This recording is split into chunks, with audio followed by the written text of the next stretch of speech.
Hi అండి. అందరికీ నమస్కారం. Welcome to my channel. ఈ వీడియోలో ఏపీ ప్రభుత్వ విశ్రాంత ఉద్యోగులందరికీ సూపర్ గుడ్ న్యూస్. దీనికి సంబంధించిన పూర్తి తాజా సమాచారాన్ని వీడియోలో తెలుసుకుందాము. వీడియో అయితే ఎక్కడే గానీ స్కిప్ చేయకుండా ఎండ్ వరకు చూసేయండి. అప్పుడే ఇన్ఫర్మేషన్ పూర్తిగా అర్థమవుతుంది. అలాగే వీడియో చూస్తున్న ప్రతి ఒక్కరు వీడియోకి లైక్ చేయండి ఫ్రెండ్స్. ఈ వీడియోని ఇంతటి ఇష్టం మిత్రులతో అయితే షేర్ చేయండి. కొత్తగా చూస్తున్న వారు ఇంకా ఎవరైనా మన ఛానల్ సబ్స్క్రైబ్ చేసుకోకుంటే వెంటనే మన ఛానల్‌ని సబ్స్క్రైబ్ చేసుకోండి. దీని ద్వారా నేను చేసే లేటెస్ట్ వీడియోస్ అన్నీ మీ వరకు రీచ్ అవుతాయి. ఇక ఆలస్యం చేయకుండా వివరాల్లోకి అయితే వెళ్ళిపోదాము. ఫ్రెండ్స్, ఇక విషయానికి వచ్చినట్లయితే పెన్షన్లపై చారిత్రాత్మక తీర్పు. పెన్షన్ తొలగించే అధికారం ఏ ప్రభుత్వానికి లేదు. పెన్షన్ తీసుకుంటున్న రిటైర్ ఉద్యోగులకు సంతోషకరమైన వార్త.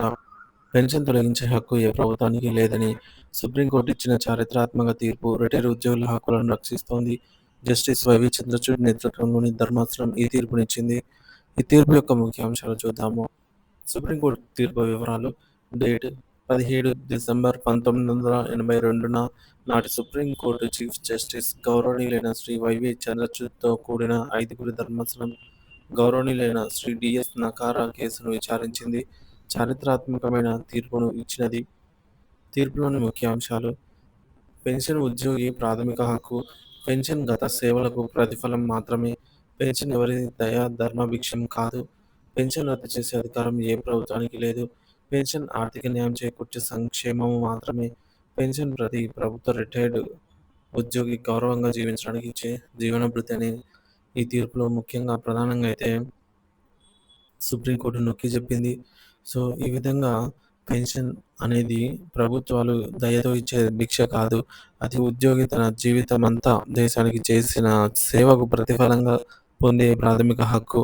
ఈ చారిత్రాత్మక వ్యాఖ్యలతో భారత సర్వోన్నత న్యాయస్థానం దశాబ్దాల క్రితమే పెన్షనర్ల హక్కులకు చెక్కుచెదరని రక్షక కవచాన్ని ఏర్పాటు చేసింది. ప్రభుత్వాలు మారినా, విధి విధానాలు మారినా పెన్షన్‌ను తొలగించే అధికారం ఏ ప్రభుత్వానికి లేదని స్పష్టం చేసింది. లక్షలాది మంది విశ్రాంత ఉద్యోగుల జీవితాలకు ఆర్థిక భరోసా కల్పిస్తున్న ఈ తీర్పు వెనుక ఉన్న డిఎస్ నకారా గారి పోరాటం, దాని ప్రభావం గురించి ఇప్పుడు తెలుసుకుందాము. డిఎస్ నకారా కేసు ఒక వ్యక్తి పోరాటం, కోట్లాది మంది వరం. ఈ చారిత్రాత్మక తీర్పుకు మూలం శ్రీ డిఎస్ నకారా. ఆయన భారత రక్షణ శాఖలో ఫైనాన్షియల్ అడ్వైజర్‌గా పనిచేసి 1972లో పదవి విరమణ చేశారు. నాటి పరిస్థితి చూసుకున్నట్లయితే బ్రిటిష్ పాలన నుండే పెన్షన్ విధానం ఉన్నప్పటికీ స్వాతంత్ర్యం తర్వాత ఆర్థిక పరిస్థితుల కారణంగా దాని అమల్లో అరాకొరగా ఉండేది. పెన్షన్ సక్రమంగా అందక వృద్ధాప్యంలో విశ్రాంత ఉద్యోగులు తీవ్ర ఇబ్బందులు పడేవారు. నకారా గారి పోరాటం: దేశానికి నేను చేసిన సేవకు గుర్తింపుగా వృద్ధాప్యంలో గౌరవంగా జీవించడానికి నాకు ఆర్థిక భరోసా కావాలి అంటూ నకారా గారు సుప్రీంకోర్టును ఆశ్రయించారు. చారిత్రాత్మక ధర్మాసనం తీర్పు: ఈ కేసును డిసెంబర్ 15న 1982 నాటి సుప్రీంకోర్టు ప్రధాన న్యాయమూర్తి జస్టిస్ వైవి చంద్రచూడ్ నేతృత్వంలోని ఐదుగురు సభ్యుల ధర్మాసనం విచారించింది. సుప్రీంకోర్టు తీర్పులోని ముఖ్య అంశాలు: పెన్షనర్ల హక్కులకు రాజ్యాంగ రక్షణ. DS Nakara versus Union of India కేసులో సుప్రీంకోర్టు వెలువరించిన తీర్పు పెన్షన్ నిర్వచనాన్ని శాశ్వతంగా మార్చివేసింది. తీర్పులోని కీలక అంశాలు చూసుకున్నట్లయితే పెన్షన్ ప్రాథమిక హక్కు. పెన్షన్ అనేది ఉద్యోగి యొక్క ప్రాథమిక హక్కు. అది ప్రభుత్వ దయా దాక్షిణ్యాలపై ఆధారపడినది కాదు. గత సేవలకు ప్రతిఫలం. పెన్షన్ అనేది ఉద్యోగి గతంలో అందించిన సేవలకు గుర్తింపుగా చెల్లించే ప్రతిఫలం. తొలగించే అధికారం లేదు. ఏ కారణం చేతనైనా ఏ ప్రభుత్వానికైనా పెన్షన్‌ను రద్దు చేసే అధికారం లేదు. ఇది ఉద్యోగి జీవితకాలపు హక్కు. ఆర్థిక న్యాయం. పెన్షన్ అనేది సామాజిక ఆర్థిక న్యాయాన్ని చేకూర్చే ఒక సంక్షేమ పథకం. గౌరవప్రదమైన జీవనం. ప్రతి విశ్రాంత ప్రభుత్వ ఉద్యోగి వృద్ధాప్యంలో గౌరవంగా జీవించడానికి ఇచ్చే జీవన భృతి పెన్షన్. ప్రభుత్వాలు తమ ఇష్టానుసారం పెన్షన్ విధానాల్లో మార్పులు చేయడానికి వీల్లేదని, చట్టబద్ధమైన హద్దుల్లోనే వ్యవహరించాలని కోర్టు స్పష్టం చేసింది.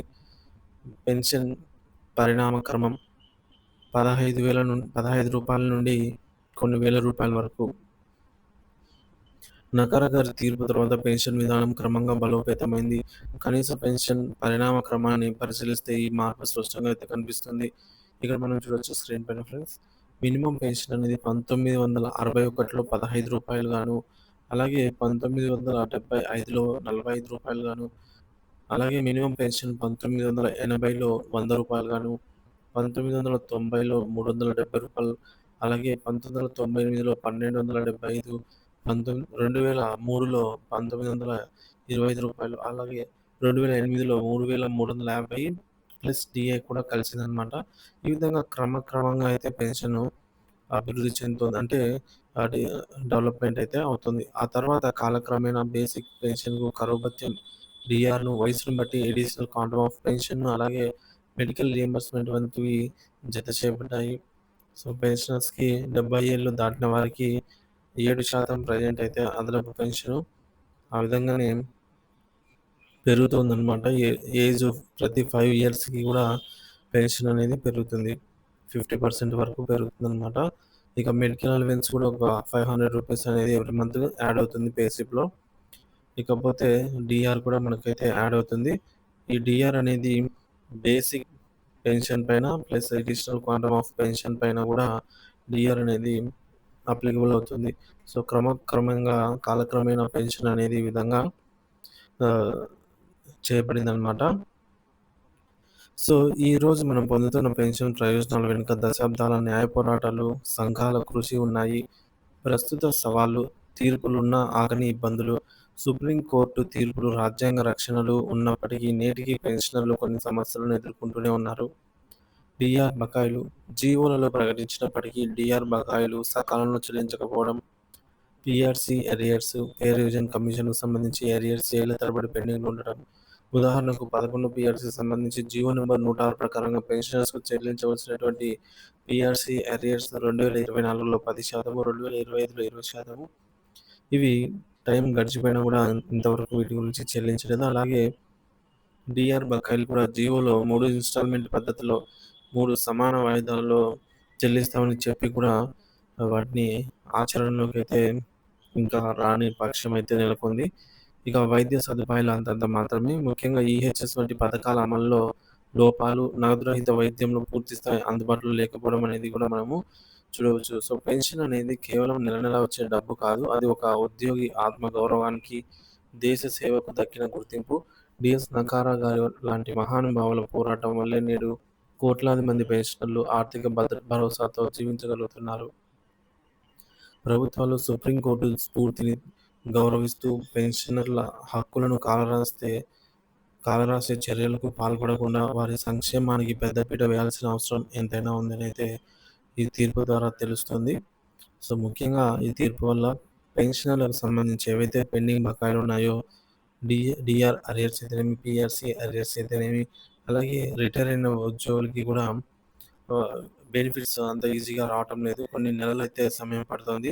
వీటన్నిటిని కూడా ప్రభుత్వము మానవతా దృక్పథంతో ఆలోచించి వీటన్నిటిని కూడా సకాలంలో చెల్లించాల్సిన అవసరం ఎంతైనా ఉంది ఫ్రెండ్స్.